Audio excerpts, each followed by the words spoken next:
Welcome to FX Options University, recorded live at the International Securities Exchange, the world's largest equity options exchange.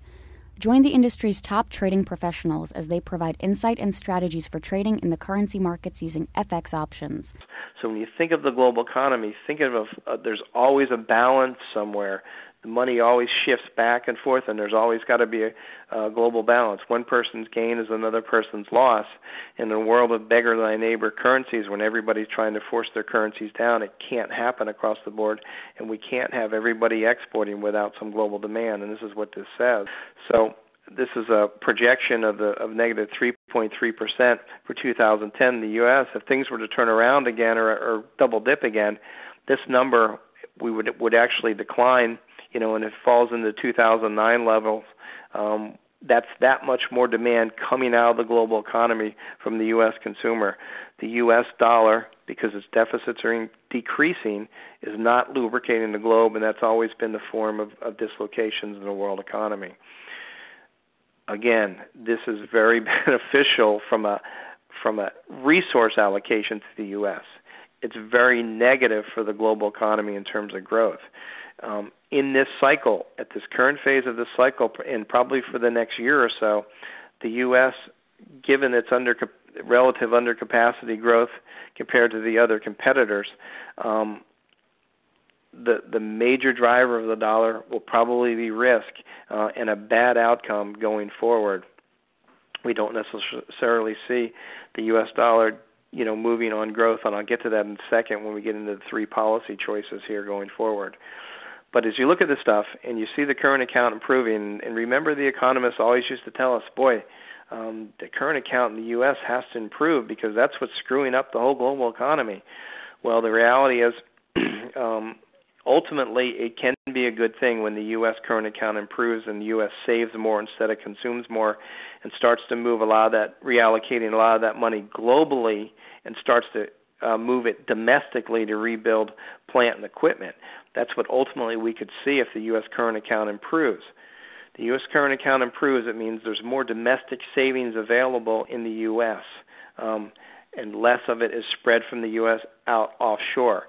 That's a good thing. In the near term, it's a bad thing when global demand is needed and your primary driver is down here who needs this global demand right now because China, as we said, is driving the wagon and does not have its own global demand. So it's still a very precarious situation, and this idea of global balances that you see through the current account balances is the driver here.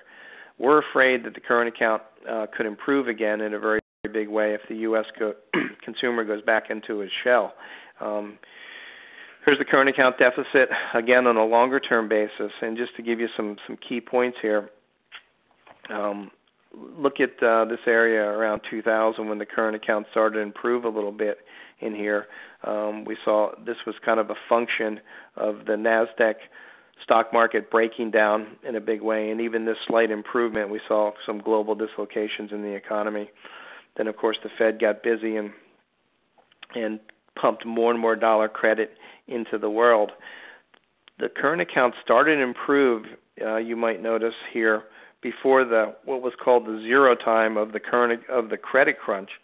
We already started to see an improvement in the U.S. current account. So even before the credit crunch hit, there started to be a drain of liquidity out of the global economy. We were watching this situation, and we were also watching the whole derivative situation, and we knew global derivatives, a problem somewhere was a problem everywhere. So we thought, well, because of this, in the credit crunch, that the dollar was going to get a major risk bid, and it did when we saw the credit crunch hit us. And this credit crunch, of course, has driven the U.S. consumer into his shell. So it's taken that much global demand, this and much improvement in the U.S. current account deficit out of the global system. And that threatens directly all those export economies in a very, very big way. At the same time, U.S. growth has declined. So you can see how important it is to watch the current account, and you also can see in these stages how important it is for the U.S. dollar to play that role as global liquidity provider through the current account deficit. Now we've seen the current account increase again as we've seen signs of global recovery. Well, again, just a slight improvement. If the U.S. savings continues and we see this turnaround, the job market doesn't improve, we expect this to continue to increase and pressure the global economy and take more and more dollar liquidity out of the global economy. That's probably our call right here, but it can go a lot of different ways, and I'll get to those scenarios in just a minute. As this started to happen back here in the credit crunch, as we watched this and then saw the credit crunch, we predicted that at some point within the next few years that the U.S. current account was going to go positive. A lot of people had laughed at us, but it's very much a potential here for that to happen, just based on, some type of conflagration that pulls international money and especially U.S. domestic money that's offshore back into the U.S. and savings rates increase across the board. So it's a very good possibility. As we see that, global growth is going to be hit because of it. And we're back to that idea of the U.S. dollar as the major holding currency across the world. And as that ebbs and flows, the relative value of the U.S. dollar, shouldn't say the value, the relative amount of dollars being pumped out in the world directly through this, we see how markets will act. So this is why we watch the current account fairly closely in here, and it seems to be tracking pretty closely on the U.S. dollar. If you look at that, let me show you this chart real quick, and I'll come back. This is a monthly chart of the current account deficit, and overlaid in the red is the U.S. dollar index, and you can see how this is 2001 when the dollar started in its bear market, down, as more and more dollar liquidity flooded the globe with dollar credit and the creation of all those derivatives were pushed out there. There's more and more dollar supply, so therefore the dollar fell in value. This improvement, the black line, the current account, reflects the credit crunch. The dollar got a nice bounce in here. And it's really been bouncing in here, but we ultimately think if this improves again, the dollar will be picked up in a very, very big way. And if this improves again very, very quickly, this improvement is based on risk, and the dollar gets a major risk bid, and that's how we read that. Let me move up real quick. Micropath. One of the potential paths out of this is this idea that the Fed really just starts flooding the world massively with dollars. When I say out of this, it's to drive more and more global demand in the world. Fiscally, we're out of bullets, it looks like.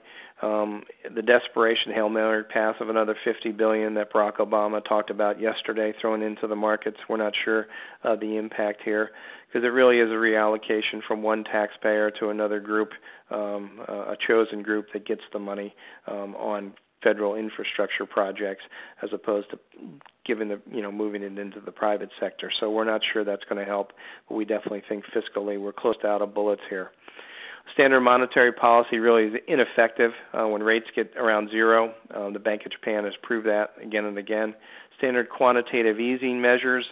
When the Fed buys Treasury bonds, buys the mortgage bonds, it really just ends up being walled up in the financial institutions. They use it to really continue to bolster their own balance sheets as opposed to lend it out. So that's that game isn't working any longer. So what would change our view on a risk bid and this idea of global demand falling, continuing to be in trouble if the Fed pulls something out of its hat and just starts to buy everything, maybe corporate bonds, all type of private sector bonds, and anything that it can to directly drive money into the private sector, insurance company bonds, things like that, so it doesn't get walled up in the banking institutions. But the problem with that is, although it provides liquidity and global growth support, it really presents a massive inflation risk in a very, very big way. When money finally gets to the real economy, then it becomes an inflation risk. When money just sits on the balance sheets of the financial institutions and the money stock goes up, so to speak, but doesn't get into the real economy, it cannot really be inflationary. But if they were to do this and drive money directly into the real economy, the inflation risks then start to increase in a very big way, and that's why we think it's unlikely they will do this at this stage. Get trading ideas, exchange rates, webinars, news, and commentary. Visit www.fxoptions.com ISE FX options can be easily traded through all options-enabled brokerage accounts. These exchange-listed securities are cash-settled in U.S. dollars and have a European-style exercise.